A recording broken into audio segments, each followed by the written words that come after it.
Herkese selamlar. Bu videomuzda zımpara ile jilet keskinliğinde bıçak nasıl bilenir onu anlatmaya çalışacağız. Kanalımıza destek vermek için abone olmayı, videolarımızı beğenmeyi, bildirimleri açmayı unutmazsanız sevinirim. Faydalı videolarımızın devamı da zamanla gelecek. Evet arkadaşlar, kullanacağımız malzemeler öncelikle bize zımparalarımızı üzerine yapıştırmak için yüzeyi düzgün materyal lazım. Bunu mermer de tercih edebilirsiniz. Ahşap da tercih edebilirsiniz. Benim elimde şu anda MDF var. 6x10 cm boyutlarında MDF bloklarım var. 2 tane. Burada önemli olan kullanacağımız malzemenin yüzeyinin düzgün olması. Çünkü zımparayı yapıştıracağız yüzeye ve daha sonra bıçağımızı bu yüzeyin vasıtasıyla bilevleyeceğiz. 3 çeşit zımparam var. 400 kum, 800 kum ve 1200 kum. Burada rakamlara çok takılmayın. Yani 400 olmaz, 320 olur. İşte 800 olmaz, başka bir rakam olur. Yakın ölçüler olması yeterli. Bilmeyenler için de şunu belirtelim. Zımparaların üzerinde yer alan veyahut da satın alırken öğrendiğiniz bu 1200 dediği rakam zımparanın üzerindeki kumun inceliğini, kum tanesi sayısını bize belirten bir rakam. Yani sayı büyüdükçe zımparamız inceliyor arkadaşlar. Dolayısıyla 400'lük daha kalın, 800'lük daha ince ve 1200'lük en ince. Eğer çok hassas bir iş yapıyorsanız bir tane daha ekleyebilirsiniz. Bunun yanına 1800'lük, 2000'lik bir zımpara daha ekleyebilirsiniz ama kamp bıçakları için gerek duymuyorum ben. Bir de en son masatlama işlemini gerçekleştirmek için bir parça derim var. Bunu da eski bir kemerden veyahut da deri başka bir malzemeden çıkartıp kullanabilirsiniz. Şimdi bu zımparalarımızı ve derimizi bloklarımızın yüzeylerine yapıştırarak işleme başlayacağız. Daha sonra da bıçak bilemeye geçeceğiz.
İlla böyle bir işkenceye sahip olmanız gerekmiyor arkadaşlar. Yani üstüne bir ağırlık koyarak da bu işlemi çözebilirsiniz.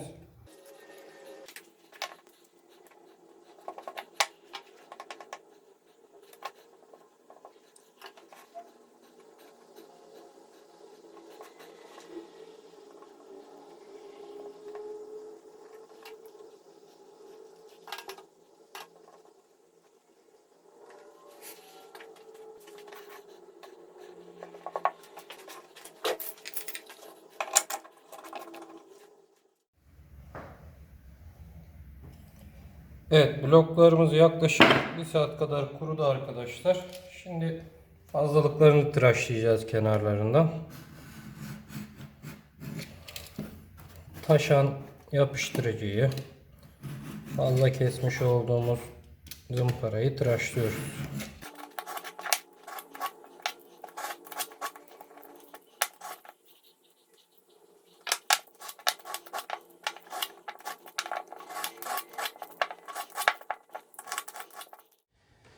Evet, bloklarımızı hazırladık arkadaşlar.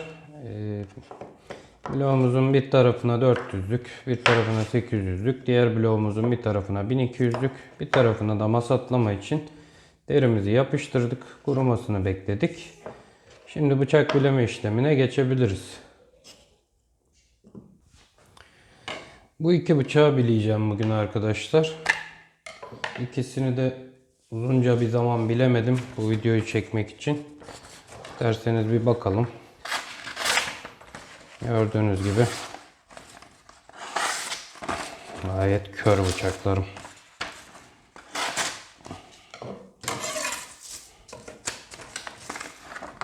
Birini bilerek bir mutfak bıçağı seçtim. Yani bu aynı işlemi mutfak bıçaklarınızda da kamp bıçaklarınızda da uygulamanız mümkün. Bileme işlemine geçmeden önce bıçak ağızlarını tanımakta fayda var arkadaşlar. Şimdi bıçak namlusu, öncelikle namlunun inceltilmesi için bir tane açı alır. Sonrasında keskinlik için ikinci bir açı alır. Yani bu tarz mutfak bıçaklarında ve bazı çakı bıçaklarında, mesela şu bıçak da aynı şekilde, bu tarz bıçaklarda öncelikle namlunun incelmesi için bir açı vardır. Sonrasında keskinliği sağlamak için ikinci bir açı vardır. Bu tip bıçaklarda bilevlememiz gereken, aşındırmamız gereken açı ikinci açıdır. Yani en sondaki açıdır arkadaşlar. Şu ağzın birinci incelme açısına vuracağımız zımparanın ya da bilevleme taşının hiçbir faydası olmayacaktır. Aksine bıçağımızın ağız yapısını, güzelliğini, estetiğini bozacaktır. Bunu göz önüne almak lazım. Bazı bıçaklarda, mesela şu tarz bıçaklarda bu ikinci açı yoktur. Bu tip bıçakların sadece bir tane açısı var. Bakın namlu buradan geliyor ve tek bir açıyla, son açıyla keskinliğini kazanıyor. İkinci bir keskinlik açısı yok. Mora'nın, Bako'nun kamp bıçaklarında Skandi dediğimiz bu ağız yapısını görebilirsiniz. Bu ağız yapısına Skandi ağız deniyor arkadaşlar. Bu tip bıçaklarda namlu tek açıyla keskinleştirilir. Bir de şöyle yine mutfak bıçağı tarzında bıçaklarımız var. Burada her ne kadar bir kat varmış gibi görünse de düz bir açı yok. Kamerada belli oluyor mu bilmiyorum ama arkadaşlar burada dış bükey bir yapı var. Yani direkt keskin bir köşe olmadan yavaşça uca doğru keskinleştirilmiş bir bıçak ağzı dış bükey yapıda. Bunlarla sınırlı değil tabii ki bıçak ağızları. Mesela şöyle bir çakı bıçağım var. Bakın bu bıçakta da yine az önce görmüş olduğumuz bıçaklardaki gibi iki tane açı var. Fakat bıçağın arkasını çevirdiğimiz zaman burada hiçbir açı yok. Direkt düz bir yüzey var. Bu şu demek oluyor. Düz yüzeye kesinlikle müdahale etmeyeceğiz bıçağımızı keskinleştirmek için. Bileme işlemini tamamen diğer taraftan, tek taraftan ve son açıdan yapacağız. Bunlar haricinde de ağız yapıları var. Sadece bunlarla sınırlı değil. İç bükey yapılar görebilirsiniz. Geriden gelen tek bir ağız yapısı görebilirsiniz. Bıçaklar çeşit çeşit ama ortak bir noktamız varsa sondaki açı bizim bileme ağzımızı oluşturuyor. Şimdi bıçağımızı bileme işlemine geçelim. Öncelikle hazırlamış olduğumuz zımpara bloklarını yüzeyde kaymasını engellemek için şöyle bir bez kullanacağım. Bu bez benim bloklarımın kaymasını engelleyecek. Sonra 400 numaralı zımparamla bileme işlemine başlayacağım. Bileme işlemime başlamadan önce bunlar sulu zımpara arkadaşlar. Zımparanın arka kısmında waterproof yazısını görebilirsiniz. Ya da satın alırken sorabilirsiniz. Sulu zımpara kullanıyoruz ve sulu zımparayı kullanmak için üzerine bir miktar su püskürteceğim. Sonrasında artık bileme işlemimize başlayabiliriz. Bilemede de az önce söylediğim gibi dikkat edeceğim husus son kesme yüzeyinin bileme bloğuma, taşıma tam oturmasını sağlamak. Bakın ağzı öncelikle yan oturtturduğum zaman şu dış yüzey oturuyor. Sonrasında öne doğru hafifçe bastırdığım zaman kesme yüzeyimi zımparamın yüzeyine oturtturmuş oluyorum. Buna dikkat etmemiz gerekiyor. İlk başlarda biraz zorlanabilirsiniz. Fakat sonra zaman içerisinde bu işleme alışacaksınız.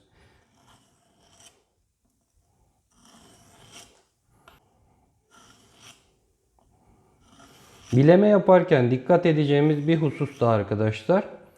Bıçağımız her zaman için kesici yöne doğru bilenecek. Yani kesme yönüne doğru biliyoruz. Geriye doğru bilemeyeceğiz. Bileme işlemini geriye doğru yapmayacağız arkadaşlar. Kesme ağzının yönüne doğru bileme yapacağız. İlerlerken bir yandan da hafifçe sağa doğru çekerek bileme işleminin tüm ağza yayılmasını sağlayacağız. İlla ki uç tarafta tekrar yeniden işlem gerekebilir. Onu da şu şekilde sadece uç tarafa işlem yaparak tamamlayabiliriz. Çok problem değil. Dikkat edilmesi gereken hususlardan bir tanesi de bir tarafı ne kadar bilediysek diğer tarafı da onun kadar ona yakın bilemek lazım. Burada illaki sayı tutmanız şart değil. 5 kere ileri gittim, 5 kere gideyim diye sayı tutmak şart değil. Fakat hani göz kararı, el ayarı mümkün olduğunca eşit bir şekilde bilemekte fayda var. Zaten bunun eşit olup olmadığını ağızdan çıkan çapaktan anlayabilirsiniz. Bileme işlemi sonrasında ağzımızda çapak oluşacak bıçağın ağzında. O çapağı kontrol ettiğinizde eğer bir tarafta çok fazla çapak varsa bu diğer tarafın yeterli derecede bilenmediği anlamına gelmekte. Bakacağız ona da beraber. Öncelikle 400 kumla bir süre zımparalama işlemini yapacağım. Burada hocam bıçağımı ne kadar bilemeliyim diye bir soru kafanızda oluşabilir. Bıçağın ne kadar kör olduğuyla alakalı bir durumdur bu. Bıçağınız eğer kullanım sonrası biliyorsunuz ama çok fazla körelmemişse burada çok uzun bir süre geçirmenize gerek yok. Ama bıçağınız gerçekten körelmişse, ağzında bozukluklar varsa o süreyi tayin edecek olan sizsiniz. Ne kadar uzun bir bileme o kadar iyidir tabii ki ama gereğinden fazla uzun bir bileme yaparsak da bıçağımızın ağzını boştan yere yemiş oluruz.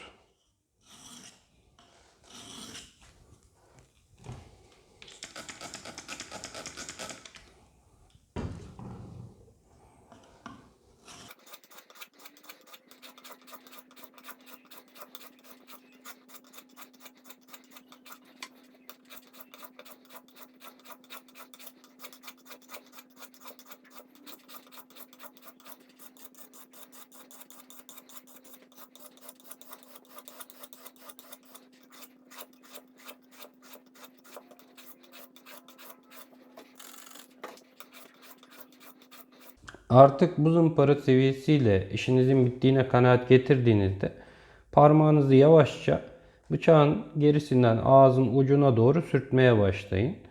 Burada parmağınıza takılan çapakla karşılaşacaksınız.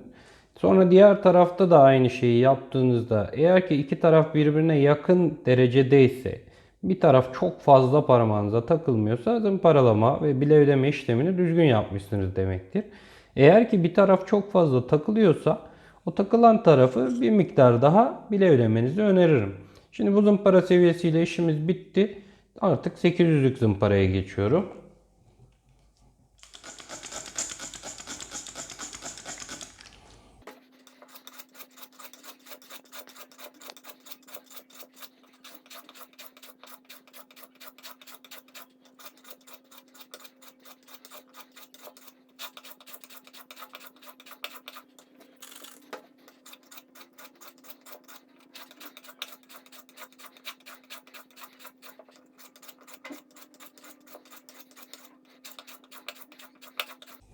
Bu iş sabır gerektiren bir iş arkadaşlar. Aceleci olmayın. Aceleci olmak size faydadan çok zarar getirecektir. İlk başlarda zorlansanız bile zaman içerisinde işlemi yaptıkça eliniz alışacaktır ve daha kolay yapmaya başlayacaksınız bu işlemi.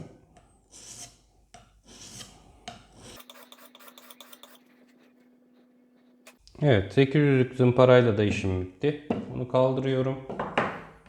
1200'lük zımparaya geçiyorum.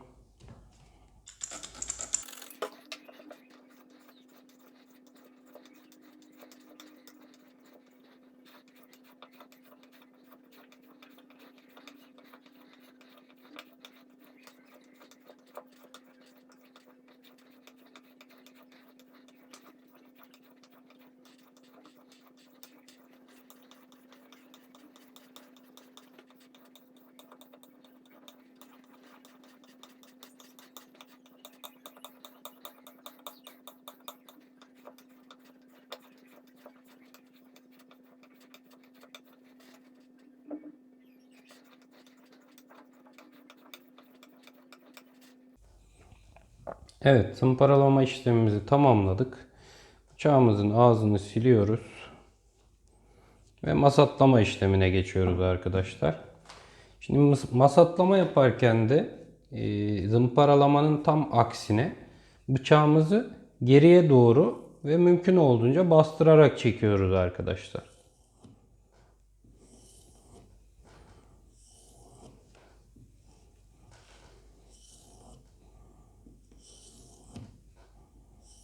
Yine aynı şekilde tersine yapıyorum aynı işlemi.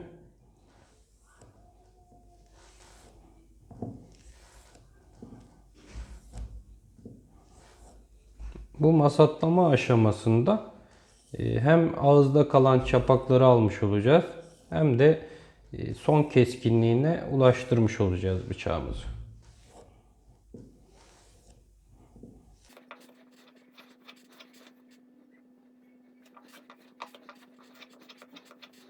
Evet, artık bıçağımızın bileme işlemi tamamlandı. Denemeye geçebiliriz.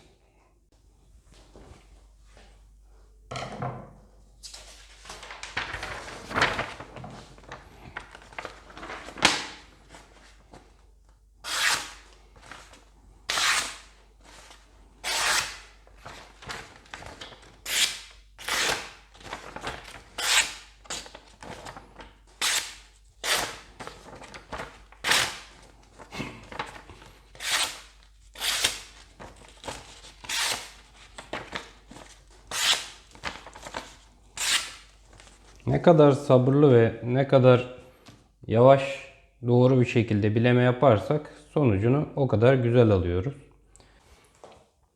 Evet, bıçaklarımızı biledik. Kağıt testimizi yaptık ama bir bıçağın gerçekten iyi kesip kesmediği kağıtla belli olmaz arkadaşlar. O yüzden domates testi yapacağız. Benim için bir bıçağın iyi kesme kriteri domatesi ne kadar iyi kestiği ile alakalıdır. Domatesin yüzeyinde gidip gelen, sürekli ileri geri yapan bir bıçak asla iyi kesen bir bıçak değildir. İyi kesen bir bıçak domatesi gittiğinde geldiğinde tek seferde kesmesi lazım. Gördüğünüz gibi gayet de güzel kesiyor. Kendimi kesmeyeyim. Son olarak bir de kıl testi yapalım.